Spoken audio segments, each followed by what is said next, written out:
지금부터 중학교 2학년 월요일 과학 수업을 시작하겠습니다.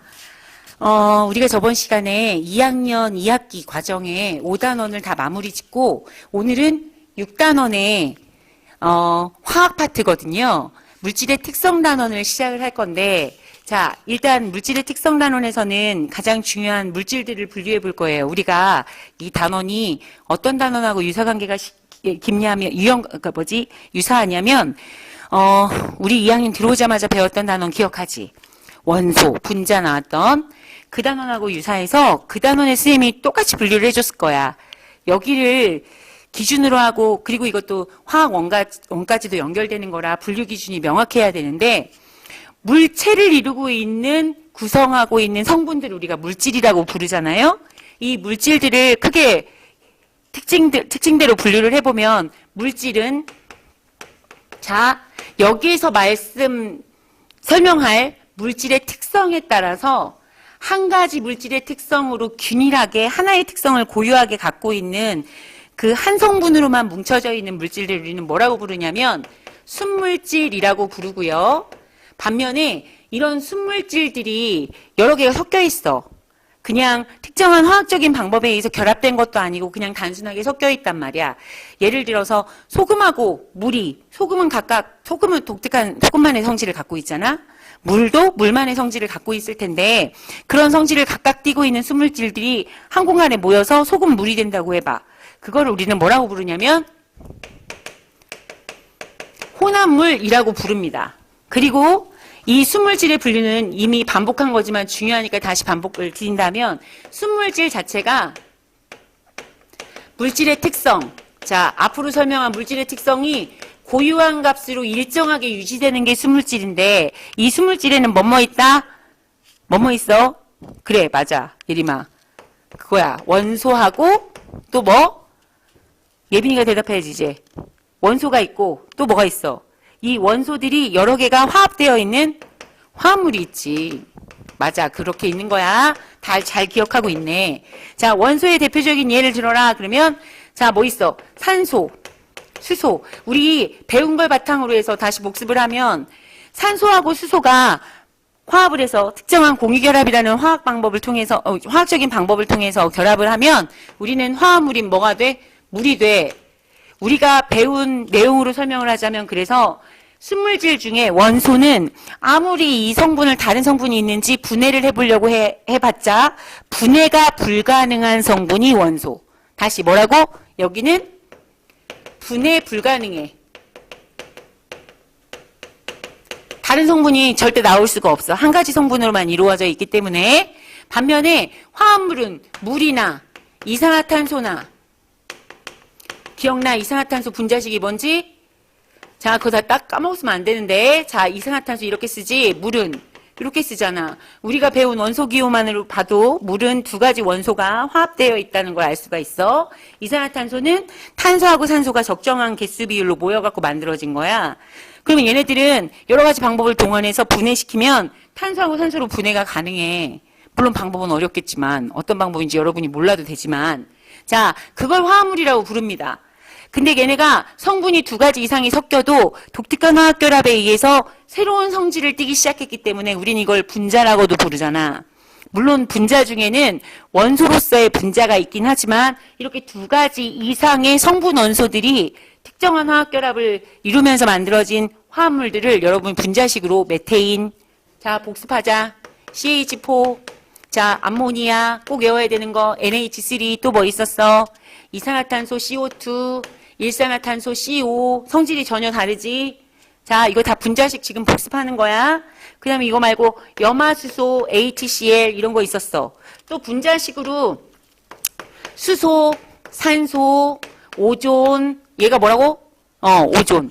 그 다음에 또 뭐 있어? 질소, 염소 이런 것들 있지. 그러면 얘네들은 전부 분자이긴 하지만 얘네들은 분해해봤자 한 가지 성분뿐이 없거든.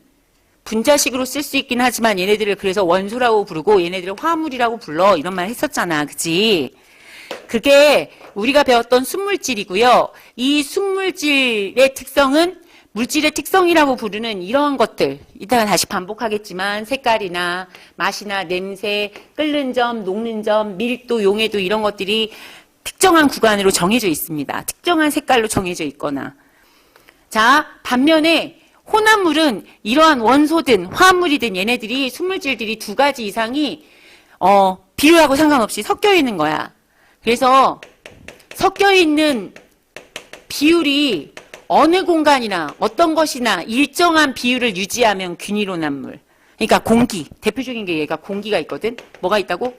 공기가 있어. 공기는 혼합물이야.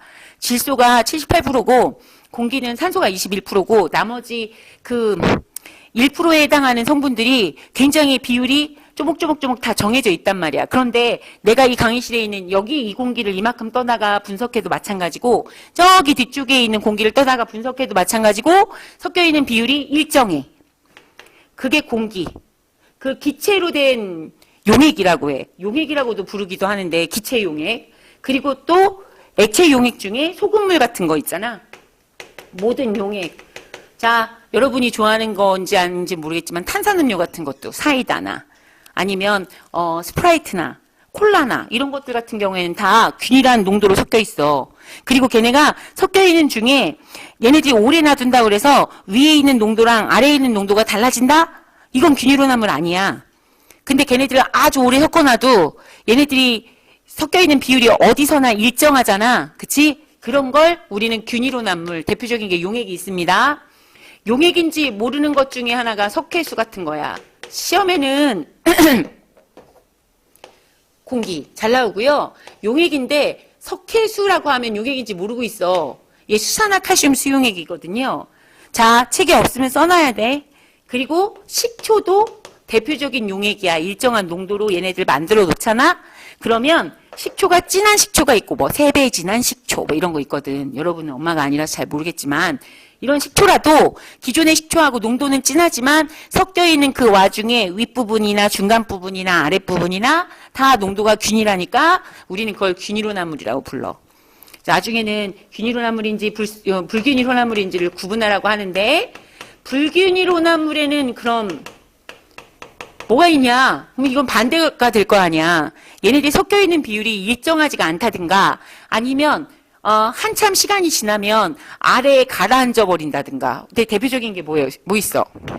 흙탕물. 아, 흙탕물은 당연하지. 당연하다고. 또 뭐 있어? 우유. 우유는 투명하지도 않을 뿐만 아니라 불투명한데 우유 같은 경우에는 흔들어 주세요 그럴 때가 있단 말이야. 밑에 무거운 분자들은 물론 걔네들이 흔들면 막 뒤섞여 있긴 하지만 막 한참 동안 그냥 놔두면 아래 분자들이 무거운 게 가라앉아 있고 그래서 농도가 다를 수 있대. 그래서 우유가 불균일혼합물의 대표야. 그리고 암석, 지각을 이루는 암석도 그 안에 들어있는 암석을 이루는 광물들이 누가 얼마만큼 있어 이런 게 정해져 있는 게 아니야. 그래서 암석도 대표적인 불균일혼합물.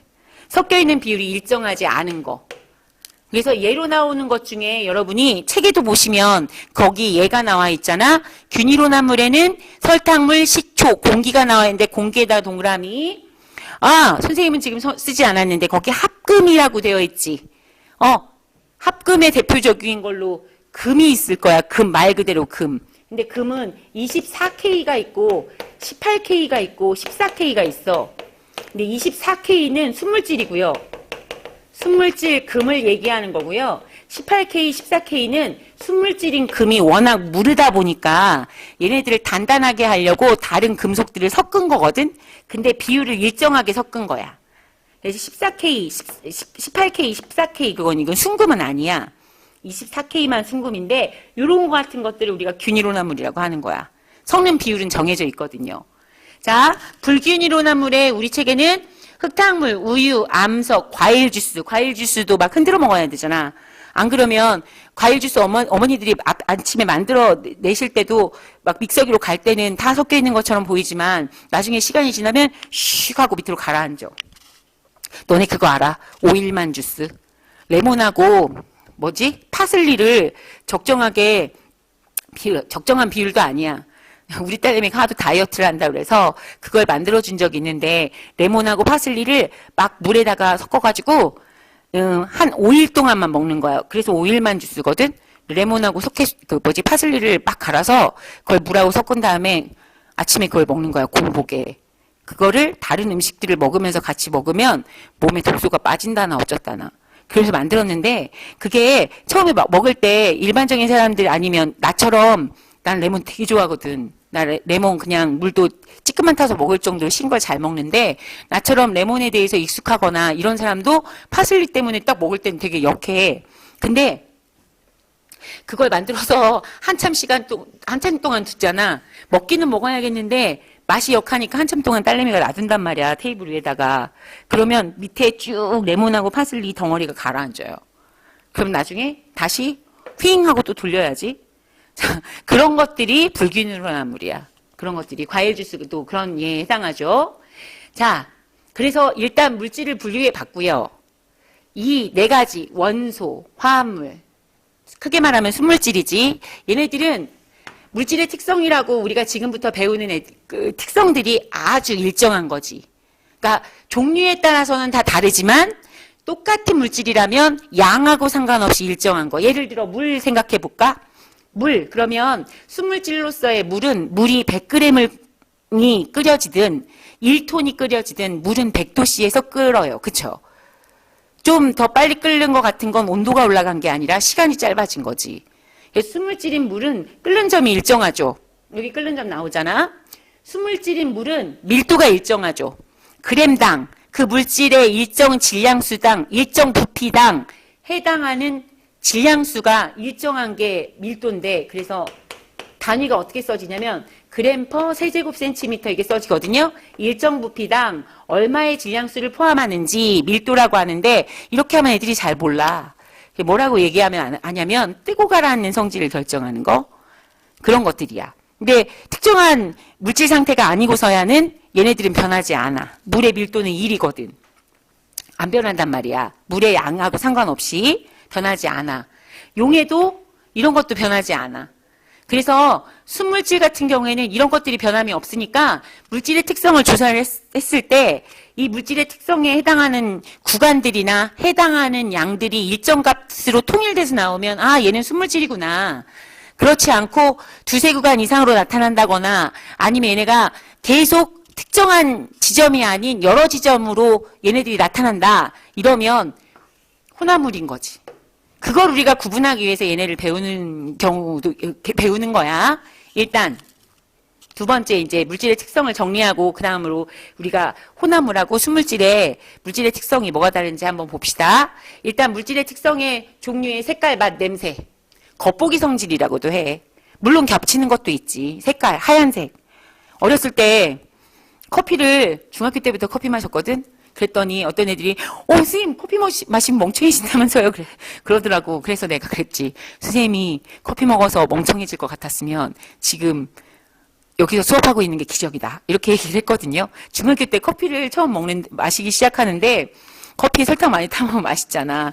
그래서 커피에다가 밀크 커피를 타먹으려고 설탕을 막 집어넣어야 되는데 엄마 몰래 먹느니라고 처음에 그게 설탕인 줄 알고 막 집어넣었어. 그래서 몰래 갖고 와갖고 방 안에 되게 먹는데 맛이 너무 이상한 거야. 나중에 봤더니 미원인 거 있지. 미원이라고 있거든요. 조미료. 소금 넣은 적도 있어요. 근데 그런 것들은 색깔이 겹치긴 하지만 겹치는 것도 있지만 독특한 게 다른 게 있잖아. 겹치는 걸 제외하고 그 물질만의 독특한 성질을 나타내는 겉보기 성질을 얘기하는 거고요. 끓는 점은 뭐에서 뭘로 변하는 거야? 액체에서 기체로 변하는 구간. 가열을 했을 때 액체가 기체로 상태 변화하는 구간. 녹는 점은 어느 점하고 똑같은데 자, 녹는 점하고 뭐가 똑같다고? 어느 점이 똑같은데 특정한 물질이 녹는 점은 자, 고체에서 액체가 되는 구간. 우리 다른 말로 뭐라고 하지? 이걸 복습하는 거야. 어느 점은 액체에서 뭐가 되는 거? 고체가 되는 구간인데 자, 기억해내봐. 니네 여기 잘했잖아. 자, 끓는 점, 액체에서 기체가 된다. 이걸 상태 변화 용어로 뭐라고 하지? 그래. 기화라고 그래. 끓였을 때 기화하고 끓음하고는, 그러니까 끓음하고 징발하고는 달라. 징발은 그냥 상온에서 일어나는 거고, 끓는 거, 즉 기화는 물질을 끓였을 때 분자와 분자 사이에 잡아당기는 힘을 끊고 그걸 분자간 인력이라고 하지. 액체는 다닥다닥 붙어 있는 거잖아. 특정한 물질들이. 얘네는 기체는 좀 더 떨어져 있고. 근데 분자간 인력을 끊고 기체로 만들어내는 거야. 분자의 배열을 바꾸는 거지. 그럴 때 분자간 인력이 크면 클수록 당연히 이 기화되는 온도는 높아. 그건 얘네들도 마찬가지잖아.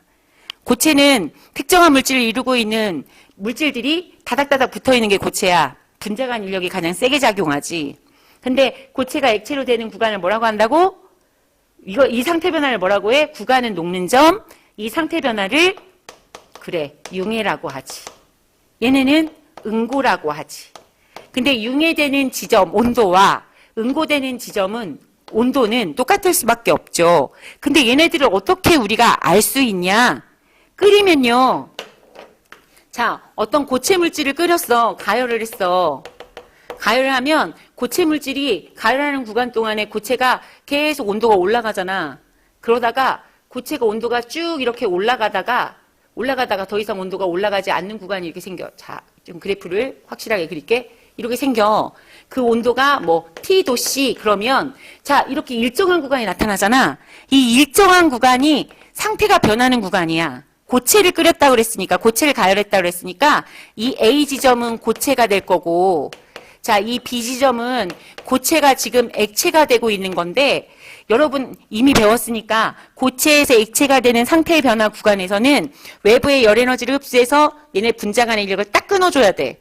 그러면 열 에너지를 흡수를 한 게 온도 변화에 쓰이는 게 아니라 고체에서 액체가 될 때는 흡수한 가열된 열 에너지가 고체 분자의 상태를 액체 상태의 분자간의 상태로 분자의 배열로 바꿔놓는 데 쓰여. 그러니까 아무리 가열을 해줘도 어때? 온도가 안 변해. 그래서 여기서 흡수된 열 에너지가 상태 변화하는 데 쓰이니라고 온도가 변하지 않기 때문에 얘네들 상태 변화 구간에서는 온도가 변함이 없어요. 순물질이라면. 그리고 그게 다 물질마다 고유한 특정한 온도가 있습니다. 이게 물이라면 0도씨겠지. 그리고 물을 얼려. 색깔 다른 걸로 할게. 물을 얼려. 그럼 액체잖아. 액체가 얼기 시작하는 온도도 여기야. 그러면 여기는 가열하는 게 아니라 어때? 응고시키는 거잖아. 이거 없다고 가정하면 응고를 시켜서 열을 빼앗는 시간, 즉 냉각 시간이 지속되는데도 왜 온도가 안 낮아져요? 그러면 얘네가 액체에서 고체가 될 땐 열 에너지를 방출하거든. 그 방출한 열 에너지가 상태 변화하는 데 쓰이니라고 얘네들 더 이상 온도가 안 변하지. 기억나지 이제? 끓는 점, 녹는 점이 순수한 물질이라면 특정한 구간에서 더 이상 온도가 변하지 않는 일정한 구간이 나타나. 액체를 끓였을 때 얘는 액체를 얼렸을 때하고 고체를 가열했을 때 그러면 특정한 구간이 나타나게 되거든. 그래서 측정할 수 있습니다. 자, 밀도. 이거는 이제 우리 다음 시간에 배울 건데 밀도는 일정한 부피 안에 얼마만큼 질량이 들어있는지를 나타내는 걸로 물질 고유의 특징이긴 한데 기체들은 밀도가 조건에 따라서 변하죠. 용해도는 물 100g에 최대로 녹을 수 있는 어떤 물질의 그램수를 의미하는 거야. 이것도 특징에 따라 달라. 그래서 이런 물질의 특성들이 쭉 설명이 되어지는데 우리는 오늘은 여기까지 배울 거거든요. 이제 색깔밭 냄새는 여러분 초등학교 때 배웠던 거니까 끓는 점, 녹는 점의 양상이 순물질과 그리고 혼합물이 뭐가 다른지를 배울 거야. 자, 근데 얘네들의 특징은 종류에 따라 다르다 그랬으니까. 두 번째는 똑같은 물질이면 양하고는 절대 상관이 없어. 아까도 말씀드렸잖아요. 물을 100g을 얼리든 1톤을 얼리든 어는 점은 0도씨야. 단 그 어는데 걸리는 시간까지가 길어지거나 짧아지거나 이 차이뿐이 없거든요.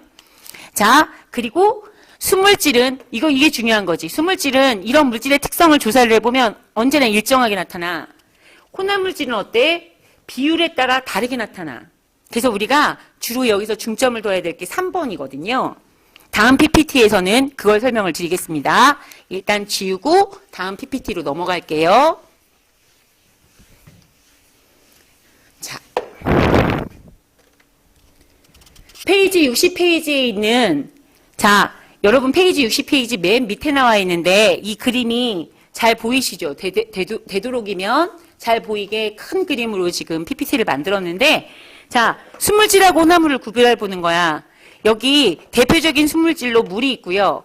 소금물은 혼합물질의 대표로 나온 거야. 이제 물을 조사를 해보는 거지. 자, 지금 뭘 구분한 거냐면, 자, 액체 상태의 물이야, 이게. 액체 물. 그리고 얘네들 끓였을 때, 지금 액체에서 기체로 상태 변화하고 있어. 그러니까 상태가 지금 두 개가 공존하는 거야. 얘네가 완전히 이 액체가 단 한 방울도 남지 않고 다 기체가 될 때까지 이 온도는 변하지 않습니다. 그래서 순수한 물질인 물은 자, 끓는 구간이 변함이 없어. 특정한 구간으로 나타나. 이 온도가 딱 100도씨죠. 물론 증류수를 기준으로 한 거야. 여러분 집에서 먹는 정수기 물이나 아니면 일반 수돗물이나 그거는 좀 달라요. 순수한 물이 아니니까. 반면에 이 물에다가 소금을 섞었어. 그러니까 얘네는 지금 고체, 액체, 혼합물이 되는 거지. 고체, 액체, 혼합물인 소금물을 보면 소금은 자, 일단 고체하고 액체를 비교해 보면 뭘로 비교하냐면 녹는 온도, 끓는 온도를 비교해 봐. 액체는 이미 상온을 25도씨를 기준으로 한다고 해봐. 이게 상온이야. 그러면 물은 상온 25도씨에서 끓는 점 밑이잖아. 이게 물에 끓는 점 밑이니까 상온에서 얘는 액체로 존재할 수밖에 없어. 물을 비교해 볼게. 25도씨를 기준으로 해서 자, 물의 어는 점은 또는 녹는 점은 몇 도씨? 그래, 0도씨. 그러니까 상온 25도씨 여기를 기준으로 하면 이미 얘는 0도씨보다 높은 온도니까 녹아 있잖아. 그렇지만 얘 끓는 점 몇 도씨? 그래, 100도씨. 자, 100도씨에는 아직 도달을 못했잖아. 이 온도를 기준으로 해서. 그러면 물 같은 경우에는 상온에서 무슨 상태로 존재해? 그러면 액체로 존재하는 거잖아.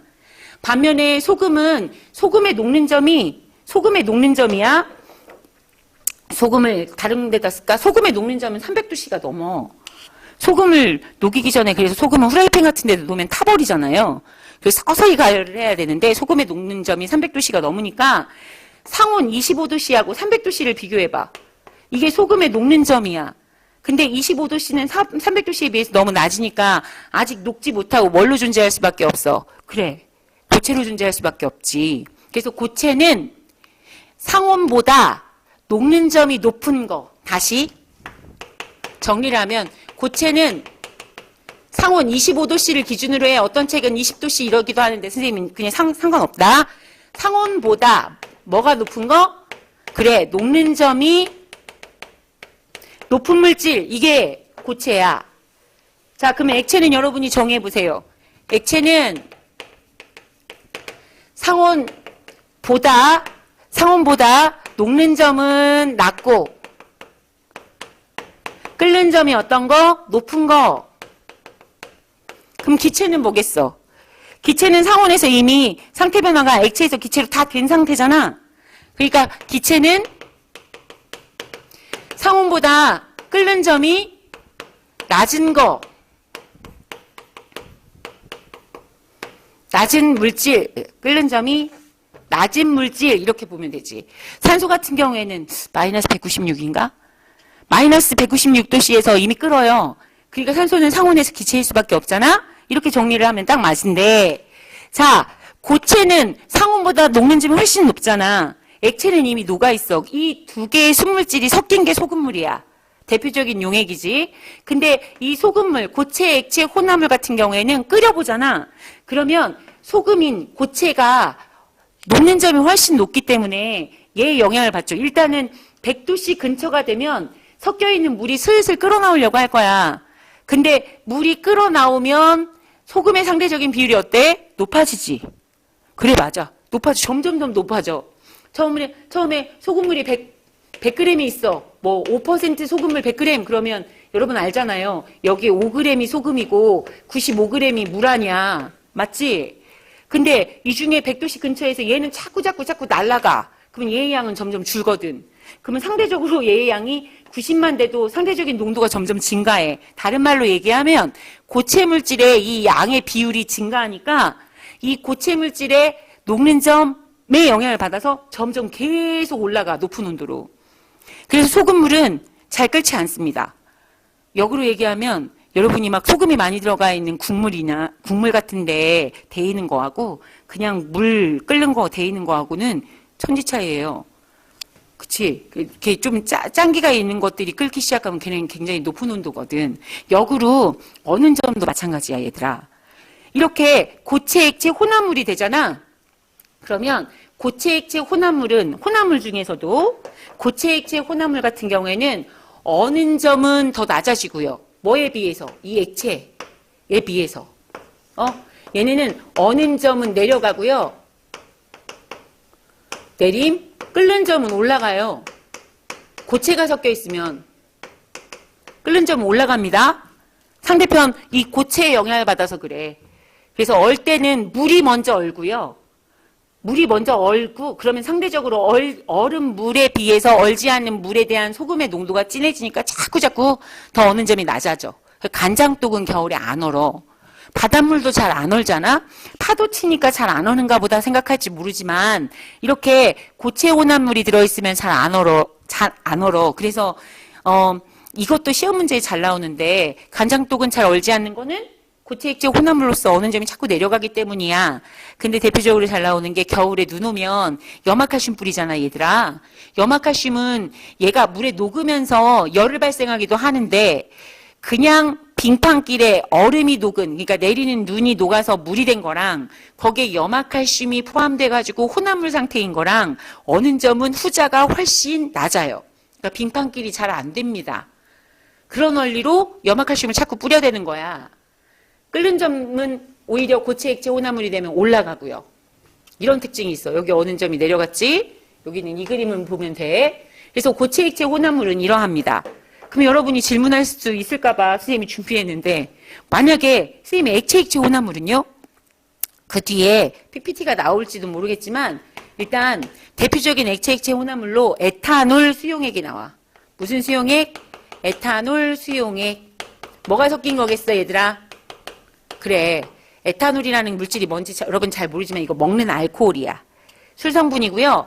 여기다가 물을 섞은 거거든. 근데 에탄올은 끓는 점이 단독으로 끓이면 78도씨에서 끓어. 물은 몇 도씨에서 끓이냐면 100도씨에서 끓어. 그러니까 각각 단독으로 자 끓여볼게. 가열을 하잖아. 자 에탄올 가열하면 쭉 온도가 올라가다가 자 이 온도가 이렇게 일정하게 유지되는데 이게 78도씨. 자, 물은 몇 도씨에서 끓어? 그래, 맞아. 100도씨에서. 그래서 물은 100도씨에서 쭉 온도를 올리면 100도씨에서 끓어. 이렇게 쭉. 자, 따뜻한가 봐봐, 얘들아. 자, 이렇게 봐. 이렇게 끓어. 이건 물, 단독으로, 이건 에탄올. 자, 이렇게 끓거든? 근데 지금 액체 혼합물의 경우야. 자, 이게 뭐라고? 액체하고 액체가 섞인 혼합물의 경우야. 액체 혼합물의 경우는 만약에 에탄올 수용액을 끓인다. 그러면 에탄올 수용액을 끓이면 어떻게 되냐면 에탄올 수용액을 같은 온도의 것들을 끓인다면 쭉 가다가 78도씨보다 살짝 높은 온도에서 얘네가 이렇게 끓기 시작하는 듯 보여. 여기서 누가 끓여 나오겠니? 그래, 맞아. 끓는 점이 낮은 에탄올이 먼저 막 끓어 나와. 그럼 나중에 누구만 남아? 그렇지, 물만 남지? 끓는 점이 낮은 게 먼저 끓어갖고 나와. 그럼 나중에 누가만 남아? 끓는 점이 높은 물만 남잖아. 그러니까 이렇게 해서 나중에 이렇게 보면 물하고 거의 끓는 점 비슷한 공간에서 얘네들이 이렇게 나타나. 이거 일치해야 되는데. 일치해야 된다, 얘들아. 이렇게 나타나. 그래서 자 이게 지금 노란색이 뭐야? 자 이게 노란색이 이게 에탄올 수용액이거든. 에탄올 수용액인데 자 첫 번째 구간, 두 번째 구간 이렇게 구간이 두 개가 나타나. 하나는 끓는 점이 낮고 하나는 끓는 점이 높잖아. 그래서 구간이 두 군데 이상 나타난다. 그러면 혼합물 중에 얘네들은 액체 혼합물인가 보다. 세 개 섞여 있으면 구간이 세 군데 나타나겠지. 온도가 일정한 구간이.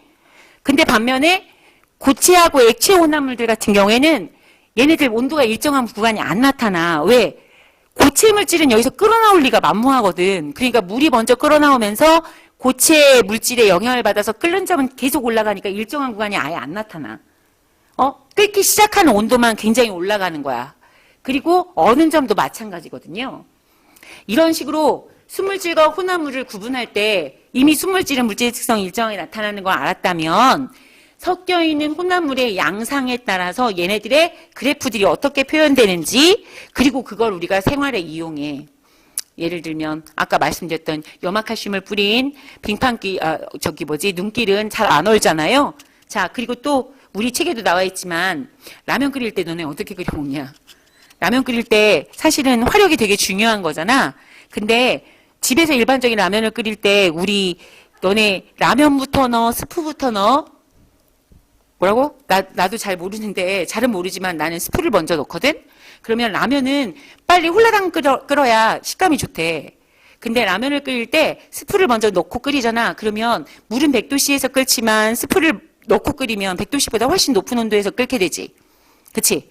거기다가 막 팔팔 끓는데 나중에 그 라면 면을 집어넣으면 훨씬 높은 온도이기 때문에 꼬들꼬들한 상태로 얘네가 이렇게 파르르 끓으면서 더 맛있는 맛이 난다는데, 나중에 라면 끓여 먹을 일 있으면 그렇게 끓여 먹어보세요.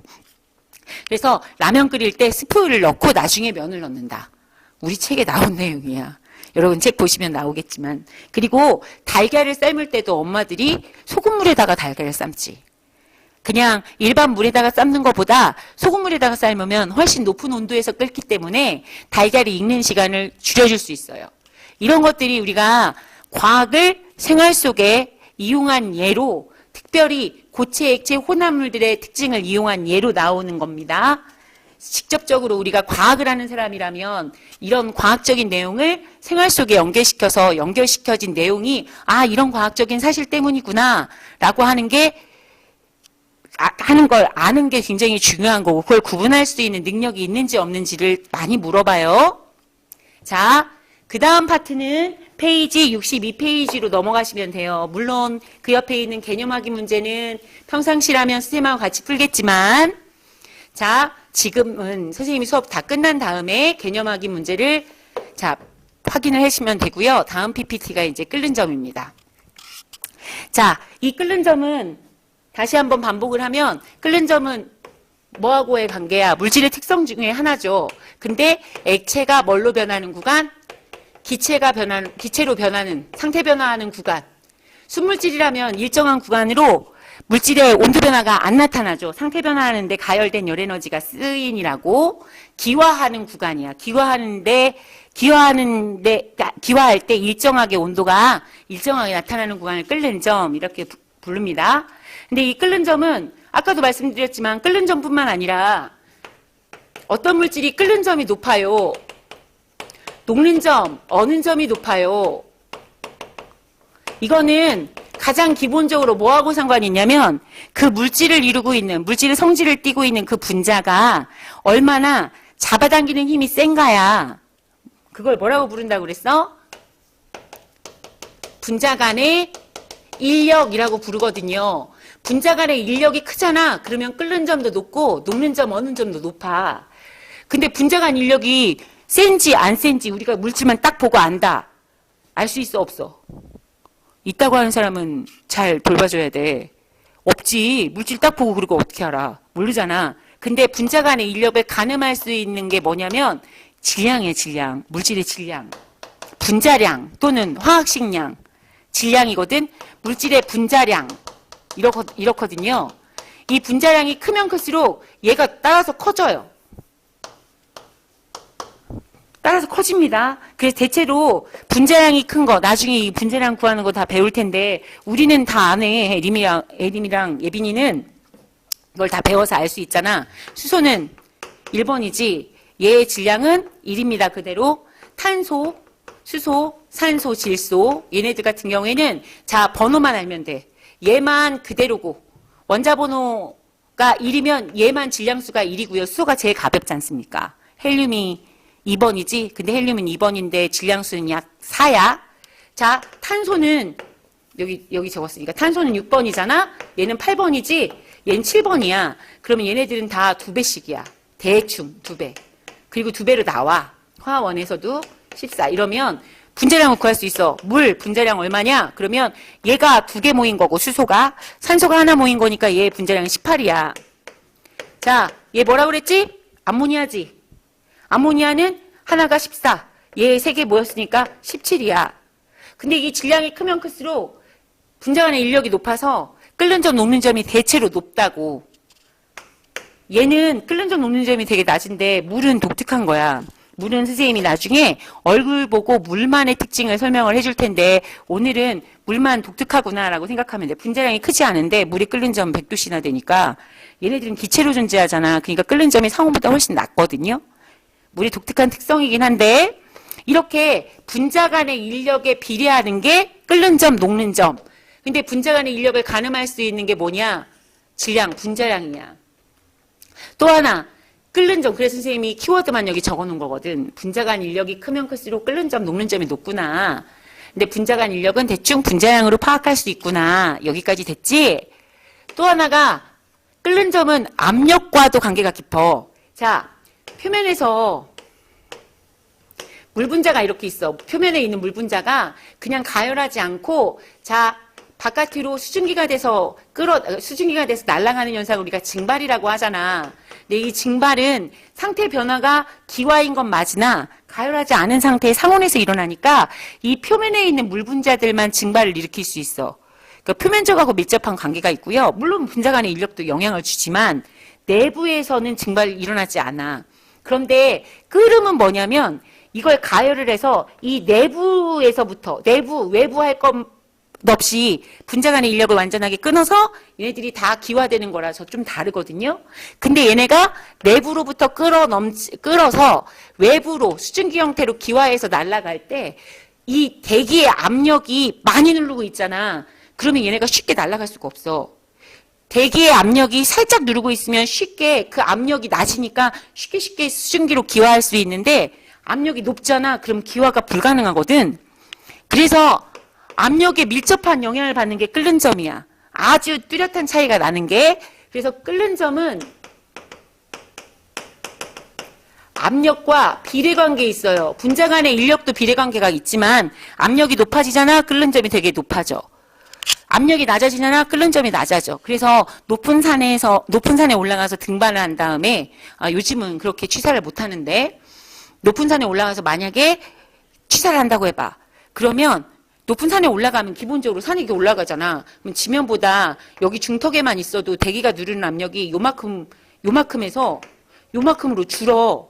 압력이 낮아진다고. 그럼 끓는 점이 낮아지지? 그러니까 밥이 잘 안 익어. 그게 끓는 점이 낮아지는 대표적인 예고요. 끓는 점이 높아지는 대표적인 예. 그러니까 압력이 높아져서 끓는 점이 높아지는 대표적인 예가 뭐 있냐면 니네 바닷속에서도 화산활동이 일어나잖아. 그 뜨거운 마그마가 막 넘쳐나는데 바닷물은 끓지 않지.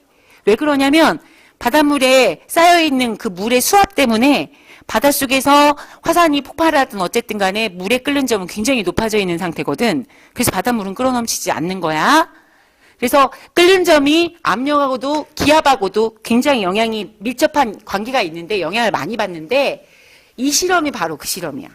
자, 이 실험 설명을 하고 그 다음으로 넘어갈게. 자, 이 실험을 보면 이 둥근 바닥 플라스크를 바르게 한 다음에 여기에 일단은 아주 펄펄 끓는 뜨거운 물을 넣고 지금 구멍을 막은 거야. 그리고 확 뒤집어 놨거든. 확 뒤집어 놓으면 얘네가 여전히 끓고 있으면서 여기 안에서 수증기가 가득 차 있을 거야. 근데 여기에 굉장히 찬물을 부어. 유리 플라스크가 깨지지 않을 만큼만. 부으면 여기 수증기로 막 기화되었던 애들이 물방울로 다시 응결돼서 돌아가. 그럼 여기를 가득 채웠던 수증기의 압력이 수증기 입자들의 일부가 물 분자로 돌아가게 되면 얘네들이 막 충돌하면서 나타냈던 이 안의 압력이 줄어들거든. 압력이 줄어든다는 건 끓는 점이 낮아지는 걸 의미하지. 그러니까 외부에 가열 도구가 아무것도 없는데 얘를 뒤집은 다음에 찬물만 붓잖아? 그럼 다시 얘네가 끓지 않는 것처럼 보였던 얘네가 다시 팔팔 끓어. 그건 왜 그러냐면 자, 여기 찬물 때문에 압력이 낮아졌잖니? 압력이 낮아지면 어떻게 된다고? 끓는 점이 낮아지지. 그래서 가열하지 않았는데도 다시 끓게 되는 현상이 나타나는 거야. 신기한 게 아니라 직접 실험을 해보면 이런 현상이 나타납니다. 그래서 끓는 점은 이런 물질의 특성이면서 분자 간의 인력, 다른 말로 얘기하면 분자량에 밀접한 관계가 있고요. 분자량이 크면 클수록 대체로 큽니다. 특정한 물질을 제외하곤. 이거는 이제 고등학교에 해당되는 문제니까 이건 나중에 다시 설명할게요.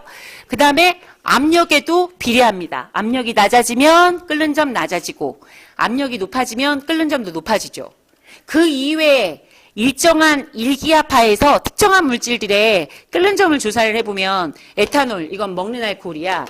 소주에도 들어있죠. 자, 에탄올 같은 경우에는 끓는 점이 약 78도씨. 여기는 구분이 잘 안 되어 있는데 여러분 교재에 보면 페이지 62페이지에 윗부분에 나와 있어요. 78도씨에서 끓어요, 얘는. 메탄올 같은 경우에는 이건 공업용 알코올이야. 이거는 마시면 돌아가십니다. 먹으면 안 돼. 조금 이거 마시고 죽지는 않아도 메탄올 먹고 잘못되면 눈이 먼다는데 먹으면 안 돼요. 일단 메탄올 같은 경우는 공업용 알코올이라서 실험실에서 알코올 램프의 원료로도 쓰이는데 요즘은 메탄올도 많이 안 쓰고 에탄올을 씁니다. 자, 메탄올 같은 경우에는 65도씨에서 끓어. 똑같은 알코올 종류지만 서로 성질이 다르기 때문에 얘네 끓는 점이 차이가 나죠. 자, 근데 이 에탄올이 78도씨에서 끓는 에탄올, 아까 에탄올 수용액에 대해서도 알아봤지만 이 에탄올이 5ml가 되든 10ml가 되든 어때? 끓는 점의 온도는 변함이 없지? 반면에 5ml의 에탄올이 끓는 데는 시간이 짧게 걸리지. 가열된 시간이 짧으면 짧을수록 얘네는 빨리 끓고요. 반면에 10ml 에탄올을 끓이려면 시간이 그보다는 배로 걸리지. 그 차이지 끓는 온도는 변함이 없습니다. 그걸 여러분이 꼭 기억을 하셔야 돼요. 이건 반복을 한 것일 뿐이야. 끓는 점이나 녹는 점, 어는 점은 물질의 양하고는 상관이 없다. 같은 공간에서 끓는다. 이걸 나타낸 건데. 자, 다음 PPT를 볼게요. 그래서 선생님이 여러분한테 한번 여기 보자. 여기 보시면 자, 어떤 액체 물질을 가열을 했어. A, B, C, D 이렇게 4개를 가열했거든.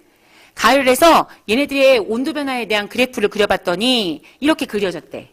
여기서 물질이 몇 종류가 있을까? 같은 종류는 누구일까? 이렇게 구분하라고 한다고. 그러면 당연히 여기서 같은 온도 구간에서 끓는 게 누구야? B하고 C지. B와 C는 동일한 물질이야. 누가 양이 많아? B하고 C 중에 가열 시간이 짧게 걸린 B는 양이 적은 거지. C하고 온도는 똑같지만. 그러니까 양적으로는 C가 많은 거야. 질량이 많다고, 질량이. 반면에 A하고 D는 끓는 온도가 B하고 C에 비하면 전혀 다르잖아요. 그러니까 여기는 일단 첫 번째 A 종류 물질 하나, 두 번째는 B와 C 동일한 물질이니까 양적으로 얘가 많고, 세 번째는 D. 이렇게 세 가지 물질로 분류할 수 있죠. 끓는 점은 그냥 온도에 따라 분류를 하시면 되고요. 이렇게 그래프를 해석할 때 이런 문제들이 주로 나오게 될 거니까 이런 문제가 나오면 틀리지 말고 풀어보시면 되고요. 이 밑에는 실험 문제예요.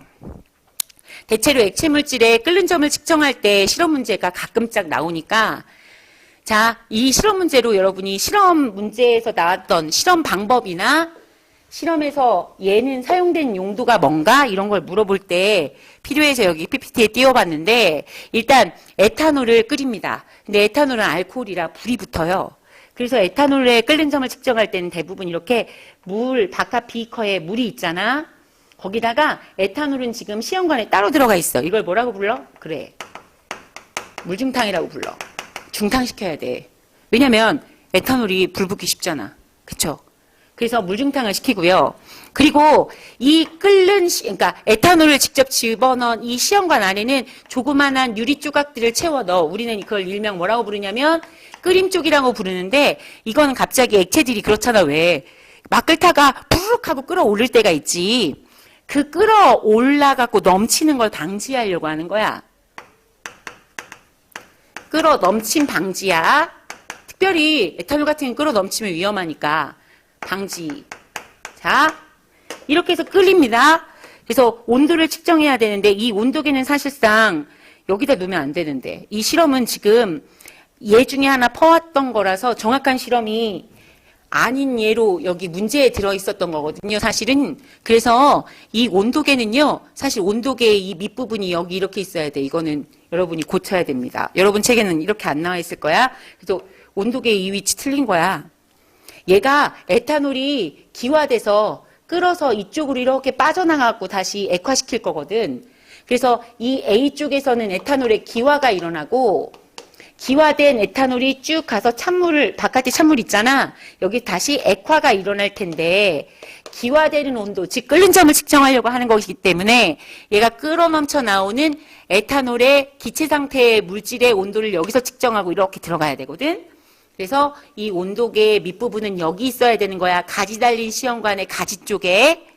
이것도 잘 나오는 예 중에 하나야. 그러니까 이 그림을 딱 보고 어디가 잘못됐어? 그러면 여기가 잘못됐네. 잘못된 곳이야. 나머지는 상관없습니다. 그림 쪽은 끌어넘침 방지. 그리고 에탄올이 얘가 휘발성이 강해서 물중탕을 해야 되는 것 중에 하나. 이렇게 실험 문제에 대한 내용들이 나오면 고쳐주시면 되거나 아니면 파악하고 계셔야 되고요. 자, 이럼으로써 우리가 지금 페이지 62페이지에 있는 내용들이 쭉 정리가 된 거야. 자, 62페이지의 마지막에 녹는 점, 어는 점이 나와 있는 구간에 내용은 하나만 정리를 하고 끝나면 만약에 어떤 고체 물질을 계속 가열해. 그래프를 하나를 쭉 이어서 여기는 가열 구간, 냉각 구간 이러자.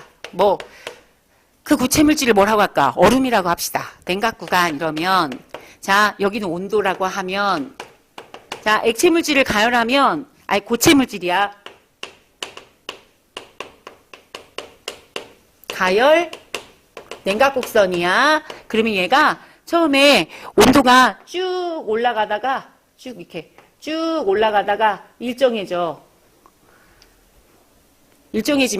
쭉 온도가 올라가다 일정해지고 다시 쭉 올라가. 그리고 이 구간까지 가열했잖아. 이 다음부터는 냉각을 하는 거야. 그러면 다시 이 온도에서 쭉 내려가다가 다시 온도가 일정하다가 쭉 다시 내려가. 뭐 같아? 독수리 오형제 같지? 아무튼 이렇게 고체를 가열하고 냉각해. 그러면 자, 이 온도가 얼음이라면 얼음을 지금 가열한 거라면 이 온도는 0도씨가 되어야 될 거야. 녹는 점. 근데 여기서 상태를 각각 표시해라 그러면 여기까지 구간이 A라고 해봐 얘들아. 여기까지 구간이 B. 자, 이것만 하면 끝나니까 조금만 참자. 자, 여기 이 세 번째 구간 여기까지. 여기 포함돼 여기까지 포함되면 C라고 해볼게. 쓴 김에 다 쓸게. 여긴 냉각 곡선이지만 이 구간을 D. 자, 이 구간을 DE라고 해볼게. 그러면 자, A 구간은 고체의 가열이니까 뭘 가열했는지 먼저 문제에서 잘 봐야 돼. 문제 상황을 파악을 해야 되니까 여기는 고체만 존재해. 상태가. 그래서 얼음이 쭉 가열되고 있는 거야. 근데 얼음이 녹을 수 있을 만한, 즉 융해될 수 있을 만한 온도가 되잖아. 그러면 가열된 열 에너지가 얘네를 융해 상태, 즉 분자 간의 인력을 끊는 데 사용해. 그래서 온도가 더 이상 변함이 없어. 그러니까 여기는 고체도 있고 뭣도 있어? 오케이, 액체도 있어. 모든 상태 변화 구간에는 두 가지 상태가 공존한다. 녹는 점이니까 고체와 액체가 공존하는 거고요. 완전히 얼음 1도 남기지 않고 다 물이 되잖아. 그러면 그때부터 온도가 올라가. 그러니까 C 구간에는 뭐 있어야 돼? 당근 액체가 있어야지. 그리고 온도 올라갔다가 다시 냉각하면 얘가 액체가 온도가 떨어지는 거지. 그러니까 C 구간에는 액체만 존재하는 거야. 냉각하니까 액체를 냉각하면 온도는 동일해도 여기는 지금 액체가 뭘로 변하고 있는 거야? 물론 고체로 변하고 있는 거야. 그러면서 상태가 변하지 않아. 상태가 변하지 않는다는 건 잘못 말씀드렸습니다. 다시. 온도가 변하지 않아. 상태는 액체에서 고체로 응고되고 있는 거고, 여기 상태 변화가 뭐냐? 이렇게 물어보면 응고라고 대답하면 돼. 근데 이렇게 상태 변화가 되고 있는 구간에서는 두 가지가 공존하잖아. 그래서 액체, 고체가 다 있고요. 완전히 얼고 나면 이때는 뭐만 있어야 돼? 그렇지. 고체만 있어야지. 이렇게 가열곡선에서 특정한 지점, 그러면 여기가 온도가 0도씨가 아니라 T도씨, 그러면 이 T도씨는 뭐도 되고, 녹는 점도 되고, 어는 점도 되는 거지. 자, 그래서 마지막에 나와 있는 자료 중에 자, 고체 물질의 가열곡선과 냉각곡선을 정리를 해드렸습니다. 자, 이럼으로써 지금 우리 물질의 특성에 나오는 첫 번째 단원에 대한 내용이 마무리가 됐는데, 여러분 집에서 자, 거기 개념 쏙쏙 문제와 그 다음에 내신 쑥쑥 문제, 그러니까 페이지, 선생님 페이지로 얘기해 줄 테니까 체크해 놓으세요. 61페이지, 63페이지, 그리고 64에서 67페이지까지 내용을 쭉 풀어보시고 거기에서 모르는 내용이나 문제를 풀었다가 다시 풀어봤는데 전혀 이해가 안 가는 내용들이 있다. 이러면 질문을 많이 해주시면 됩니다. 다음 시간에는 질문을 많이 해주셔야 될 것 같아요. 선생님하고 같이 문제 푼 게 별로 없어서 오늘은 여기까지 수업을 마치겠습니다. 다음 주에는 꼭 얼굴 보고 수업할 수 있기를 바라고요. 코로나 바이러스는 손을 깨끗이 씻어야만 내 호흡기나 아니면 내 입안의 점막에 들어갈 가능성이 적대요. 그러니까 집에 있어도 손은 자주 씻으시고 건강하게 다음 주에 만나도록 합시다. 수업은 여기까지 할게요.